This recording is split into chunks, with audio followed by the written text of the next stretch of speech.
अस्सलाम वालेकुम dear students, class 9 subject biology का आज हम चैप्टर नंबर 9 स्टार्ट करने जा रहे हैं।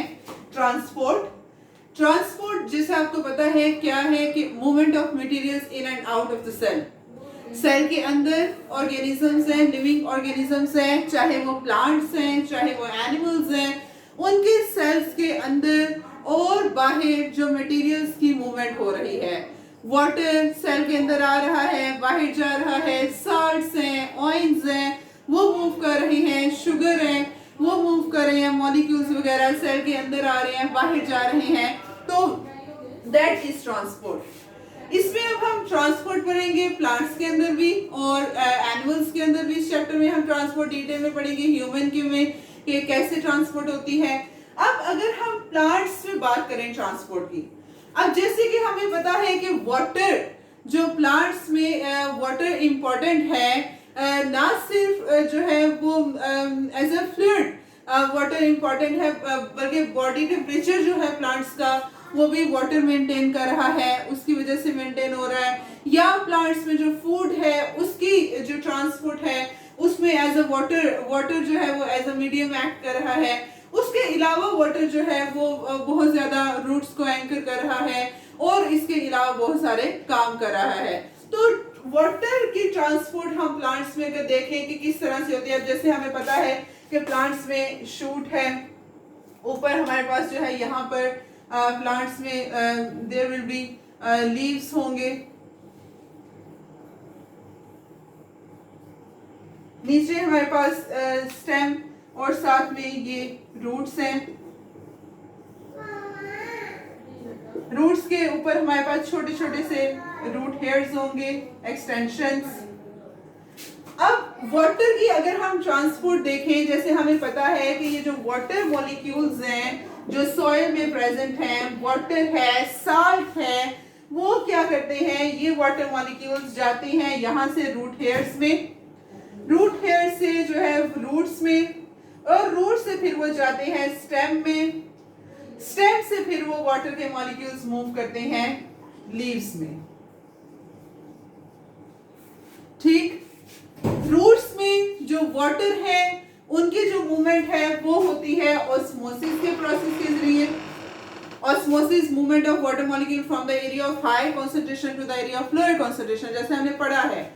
फिर जो ही वाटर के मॉलिक्यूल्स आते हैं स्टेम में, यहाँ पे जो मूवमेंट स्टेम के अंदर वाटर मॉलिक्यूल्स की ट्रांसपोर्ट होनी है वो कैपिलरी एक्शन के जरिए होनी है। फिर वाटर के मॉलिक्यूल्स ने जब स्टेम से जाना है लीव्स में, और लीव से फिर वाटर के मॉलिक्यूल्स ट्रांसपायर हो जाते हैं, ट्रांसपायरेशन के प्रोसेस के जरिए इवेपोरेट हो जाते हैं। ये पूरी की पूरी वाटर की मूवमेंट है थ्रू आउट द प्लांट। कि पहले सॉइल में वाटर है, साथ साल्ट्स है, साल्ट्स डिफ्यूजन के प्रोसेस के जरिए एब्सॉर्ब होते हैं रूट हेयर्स में, देन रूट्स में, और फिर वो ट्यूब्स के जरिए ऊपर चले जाते हैं, और वाटर ऑस्मोसिस के प्रोसेस के जरिए ट्रांसफर होता है। तो फिर वहां से फिर ये स्टेम में, स्टेम से फिर पानी लीव्स में, और लीव्स से फिर जो है वो एटमॉस्फेयर में ट्रांसपायर हो जाता है, इवेपोरेट हो जाता है। ये तो था transport of water in the plants. अब अगर हम बात करें कि रूट्स की बात करें कि रूट्स जो है water and oil uptake roots में कैसे होता है, कैसे रूट्स जो है वो वाटर और जो सर्टेन साल्ट्स हैं उनको अपटेक करती हैं और फिर उनको प्लांट्स में फिर पूरे हिस्से में पहुंचा देती हैं। रूट्स के अगर हम फंक्शंस देखें, एक तो इम्पोर्टेंट फंक्शन ये है कि रूट्स क्या करते हैं, ये प्लांट को एंकर करते हैं सॉइल में, प्लांट्स को मजबूती से जो रखा हुआ है, स्टेबल रखा हुआ है, वो रूट्स से रखा हुआ है। इसके अलावा रूट का काम क्या है, इसके अलावा रूट्स के दो फंक्शन हैं। एक तो इनका फंक्शन ये है कि रूट्स ने सॉइल से जो वाटर और साल्ट्स हैं उनको एब्जॉर्ब करना है, इनको रूट्स एब्जॉर्ब करेंगे रूट हेयर्स के जरिए, और फिर वो बाकी प्लांट में जाएगा। तीसरा इसका इंपॉर्टेंट फंक्शन ये है कि जो दो कंडक्टिंग टिश्यूज हैं, कंडक्टिंग टिश्यूज मीन जो कंडक्ट करते हैं वाटर और साल्ट को पूरे प्लांट में पहुंचाते हैं, उनको हम कंडक्टिंग टिश्यूज कहते हैं। जैसे जाइलम है और फ्लोएम है, आपने इनके नाम भी सुने होंगे कि जाइलम वाटर को ट्रांसपोर्ट करता है रूट से लीव्स में, और जो फ्लोएम्स हैं ये ऐसी ट्यूब्स होती हैं, बेसिकली जाइलम और फ्लोएम ट्यूब्स होती हैं। फ्लोएम जो है ये फूड को ट्रांसपोर्ट करता है। तो कंडक्टिंग टिश्यूज जो जाइलम और फ्लोएम है ये कहाँ से आ रहे हैं, कहाँ से निकल रहे हैं? रूट से निकल रहे हैं। रूट से ये कंडक्टिंग टिश्यूज जाइलम और फ्लोएम निकलते हैं और फिर ये बाकी स्टेम तक इनकी ट्यूब्स जाती हैं। अब ये जो दो कंडक्टिंग टिश्यूज हैं जाइलम और फ्लोएम, हम जाइलम की बात अगर करें, वाटर आयन अपटेक जब हम देखते हैं, अगर हम जाइलम की बात करें, जाइलम टिश्यूज की बात करते हैं, क्योंकि आज हम वाटर और आयन अपटेक के बारे में पढ़े हैं, फूड के बारे में नहीं पढ़े, तो इस वजह से हम पहले जाइलम टिश्यूज की बात करेंगे। अब जाइलम कंडक्टिंग टिश्यूज जाइलम या फ्लोएम है, ये बेसिकली जैसे मैंने आपको बताया कि ट्यूब्स की फॉर्म में है। तो ये सेंटर में एक कोर बना देते हैं और फिर यही कोर जो है, यही सिलेंडर पूरे प्लांट्स में चलता जाता है, बिल्कुल इस तरह से, जैसे ये कॉर्टेक्स, इस तरह से ये सेंटर में ट्यूब्स बना देंगे।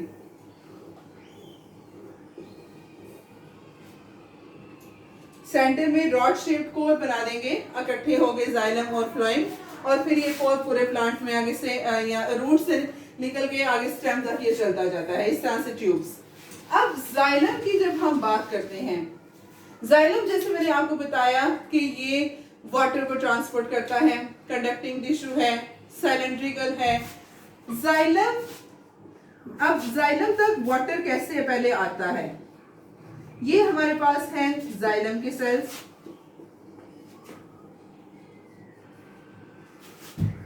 जाइलम के सेल्स जो है इनके बाहर एक थिक लेयर होती है सेल्स की, जिनको हम कहते हैं एंडोडर्मिस। एंडोडर्मिस, ये जाइलम के बाहर एक्सटर्नल टू दिस एक हमारे पास thin layer, thin walled cells होंगे जिनको हम कहेंगे एंडोडर्मिस। फिर एंडोडर्मिस के बाहर हमारे पास एक ब्रॉड जोन होगा सेल्स का, जिसको हम कहते हैं cortex. There is a broad zone of cells external to the endodermis, जिसको हम कॉर्टेक्स का नाम देते हैं। और फिर कॉर्टेक्स के बाहर फिर एक सेल्स की जो है वो एक थिन लेयर होती है, जिसे हम कहते हैं एपिडर्मिस। ये एपिडर्मिस,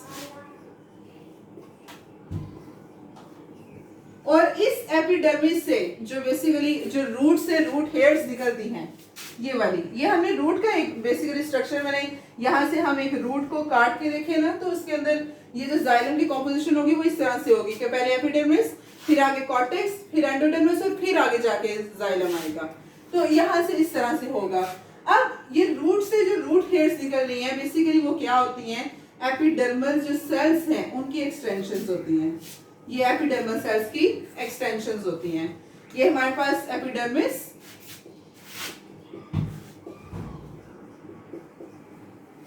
यहाँ पे ये हमारे पास cortex, then it comes endodermis, and at the end xylem cells। और ये सारे के सारे पाथवे जो कनेक्ट होते हैं, basically they are connected through plasmodesmata. Plasmodesmata आपको पता है पोर्स होते हैं, जिनके जरिए जो एक सेल है वो दूसरे के साथ, दूसरा तीसरे के साथ इंटरकनेक्टेड है बेसिकली सेल्स आपस में, तो वो प्लाज्मोडेस्माटा के जरिए हैं।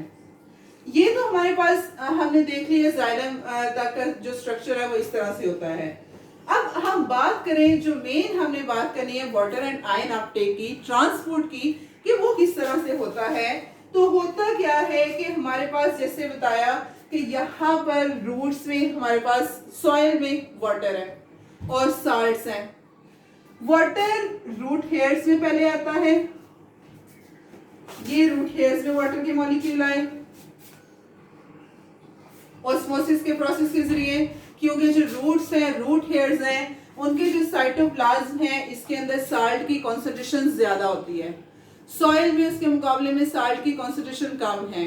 अब वाटर मॉलिक्यूल हमें पता है कि हमेशा they move from lower concentration to higher, तो वो यहाँ से फिर वाटर सॉइल से रूट्स में आएगा। रूट हेयर्स के जरिए पहले आएगा एपिडर्मिस में, फिर यहाँ पर प्लाज्मोडेस्माटास होते हैं, उनके जरिए ये वाटर जाएगा कॉर्टेक्स में, प्लाज्मोडेस्माटास या ट्यूब्यूल्स होती हैं। फिर कॉर्टेक्स से ये वाटर के मॉलिक्यूल्स जाएंगे एंडोडर्मिस में, एंडोडर्मिस से फाइनली वो जाएंगे जाइलम में। जाइलम आपको पता है ट्यूब्स हैं, साइलेंड्रिकल शेप ट्यूब्स, पूरे के पूरे रूट से लेके आगे स्टेम तक।